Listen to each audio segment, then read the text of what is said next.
سلام حاجی، برای سانتافه که تو دیوار زده بود خدمت رسیدیم. سلام از ماست. سانتافه عزیزم قولت نمیدم ولی یه وانتافه خوبی برات دارم. حاجی که سانتافه نیست. سانه چه تافه ای؟ تافته جدا بافتن. حاجی ما هم راه خرموج اومدیم تو دیوار عکس سانتافه گذاشته بودی که. آقای من هر جا سانتافه بره وانتافه میره، چه فرق میکنه؟ تمام سرویساش انجام دادم. باد لاستیکش هم چک کردم، شیشه‌اش هم دادم تمیز کردم، توش هم جارو کشیدم، ضربه‌گیراش هم تازه برات عوض کردم، سپرش هم خونم بیا بدم. لنتش هم صوبی چک کردم ولی اگه میخوای ببریش با عوضش کنی. خدا شاهد نیازی به سیستم صوتی هم نداری. دفع جلوش برات دائم میخونه. یا بغل ننه هاشم.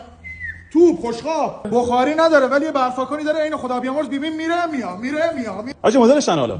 402 نه 92 لابد 82 دیگه. نه چه خبره دی؟ حالا 78 خیلی فرق نمیکنه. 72 بنویسش بده. حاجی پولا خوردن نداره. ما بطریناش هم خوردیم. بچه برازیلی چاق کو. حاجی بیمه هم داره؟ بیمه حضرت عباس داره ولی اگه بلند جار بزنی ابوالفضل هم میکمکش. حاجی تو که گفتی ماشینو صفره. ماشینو الان هم میگی خود صفره. کیلومتر 4 بار رفته تا آخر صفر شده. تو خونه چند نفرین؟ 5 نفر حاجی. خوبه مشکل روشن کردن هم نداری. چرا؟ میخوای هولش بدی یا نه؟ حاجی لاستیکش چند درصده؟ 90% ساله؟ خراب. خیلی با وفا. زنت ولت کنه این ولت نمیکنه. مشتری اول آخرش هم خودتی خودی باری سرید. بسا جان حاجی یه خونه بریز داری عروسک میبری چشت نزنن. حاجی ما که خریدیم. صاحب سند کجا؟ بته 24 کجا؟ قبرسون. به همین نمک همش ضرر. رسید چسبان پیش لازمت میشه. چسب چرا حاجی؟ هر جاش افتادی قطری بده. آجال داره بزرگتر میکنه میرسید قیمت چند؟ 500.